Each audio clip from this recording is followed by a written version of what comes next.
قوم کی بیٹیاں ٹک ٹاک پر ناچتی ہیں اور اس قوم کے شہین بڑی خوشی سے انہیں دیکھتے ہیں.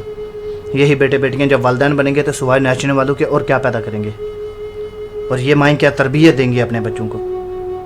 حقیقت تو یہ ہے کہ بغیرت ہندو اور یہودی نہیں بلکہ آپ ہیں, کیونکہ آپ وہ قوم ہیں جو تو سارا سال امام حسین کا مقدس نعرے لگاتی رہے گی, لیکن جب واقعی میں کشمیر میں دانے کربلا بنے گا تو ساری قوم وہی کوفہ والے بن جائیں گے جنہوں نے امام حسین سے کہا تھا کہ آپ آئیں ہم آپ کا ساتھ دیں گے.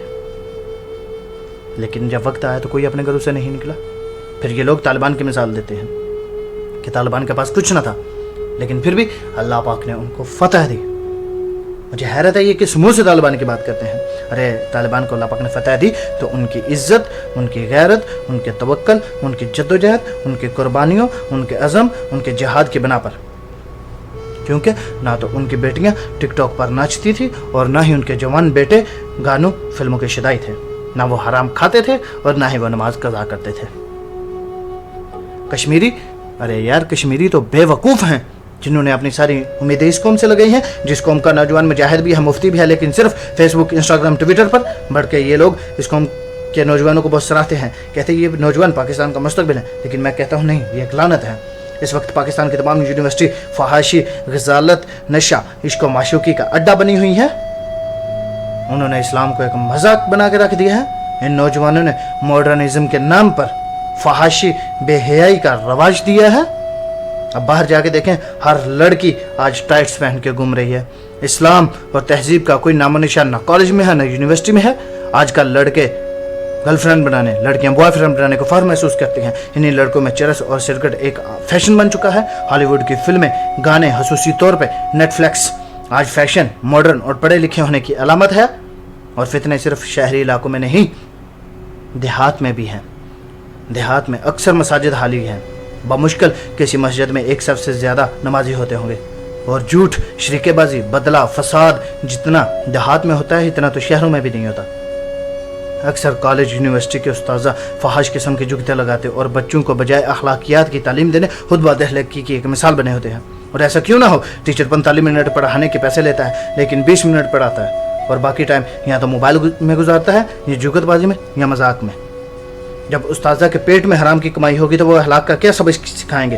اور سب سے بڑھ کر ہم جنس پرستی, لونڈے بازی,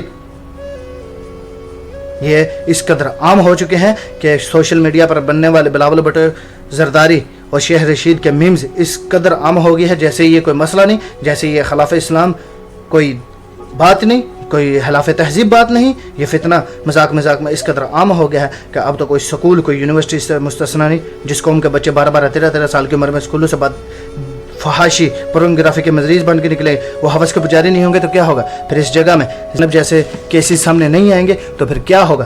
مجھے حیرت ہوتی ہے ان بندوں پر جو میڈیا کو تنقید کا نشانہ بناتے ہیں. ہر بندہ فحاشی کا اثر قصوروار میڈیا کو ٹھہراتا ہے, لیکن خود کوئی ذمہ داری اختیار نہیں کرتا. اس میڈیا کو ارب روپے کا بزنس دیتے ہیں, بڑے شوق سے دیکھتے ہیں, بڑے باقاعدگی سے دیکھتے ہیں. ٹی وی آج کل یہ آکسیجن بن چکی ہے. آپ کسی نائی کی دکان پہ چلے جائیں, کسی درزی کی دکان پہ چلے جائیں, حتیٰ کہ کسی چنچی رکشا کو دیکھیں, ہر جگہ گانے اور مجرے ہیں. تقریباً ہر شخص کے واٹس ایپ کے سٹیٹس میں یا تو ٹک ٹاک کی ویڈیو ہوگی یا پھر کوئی گانے لگے ہوں گے. اور سب سے بڑھ کر بے شرمی اور حرام اس قوم کے اندر اس قدر سرایت کر گیا ہے کہ ہم نے نعتوں کو بھی بغیر میوزک کے نہیں سنتے. نعتوں کے اندر تک ہم نے میوزک ایڈ کر دیا ہے. ہماری قوم کا مزدور اور غریب بندہ بھی تو اتنا ہی حبیث ہے جتنا امیر ہے. ہر بندہ حرام کھاتا ہے.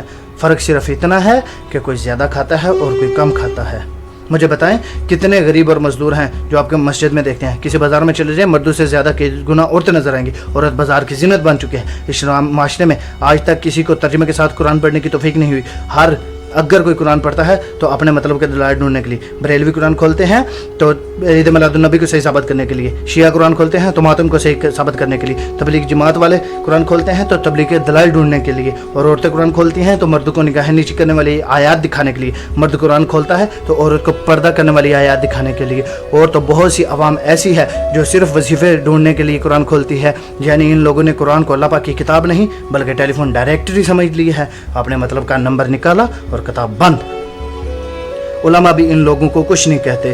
ہر جمعہ یہ علماء فضائل کی باتیں کرتے ہیں. کبھی لوگوں کو یہ نہیں کہتے کہ بغیرتی سے کیسے بچا جا سکتا ہے, بدگمانی سے کیسے بچا جا سکتا ہے, جھوٹ سے کیسے بچا جا سکتا ہے, فراڈ سے کیسے بچا جا سکتا ہے. علماء بھی لوگوں کو کہتے ہیں کہ قرآن کے ساتھ قرآن مجید پڑھو اور سنو کہ تمہارا رب تمہیں کیا کہتے ہیں. اور یقین کریں جب آپ قرآن ترجمے کے ساتھ پڑھیں گے تو آپ کو اندازہ ہوگا کہ ایک بار سبحان اللہ کہنے سے 100 بار کلمہ پڑھنے سے جنت نہیں ملے گی.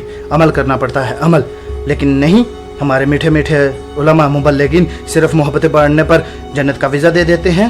جس ملک میں سب سے زیادہ عید میلاد النبی منائی جاتی ہو, محرم کے جلوس نکلتے ہوں, تبلیغی اجتماع ہوتے ہوں, وہی ملک کرپشن اور جھوٹ اور حرام کھانے میں سب سے آگے ہو. ارے تم لوگ تو قربانی کے لیے جانور بھی لیتے ہو تو لوگوں کو دکھانے کے لیے, اپنا اسٹیٹس اونچا کرنے میں. یقین کریں اصل غدار آپ ہیں. قائد اعظم علامہ اقبال اور 50 لاکھ شہداء کے لہو کے ساتھ آپ نے غداری کی ہے, پاکستان سے غداری کی ہے, اور سب سے بڑھ کر آپ نے اللہ اور اس کے رسول کے ساتھ غداری کی ہے.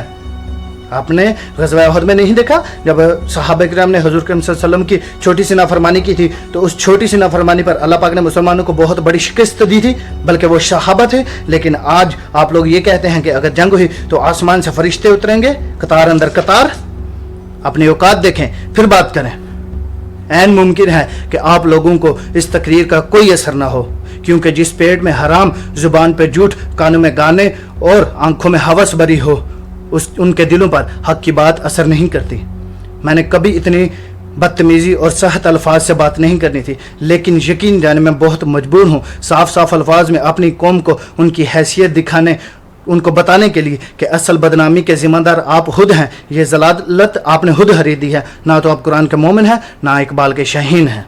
پاکستان زندہ باد.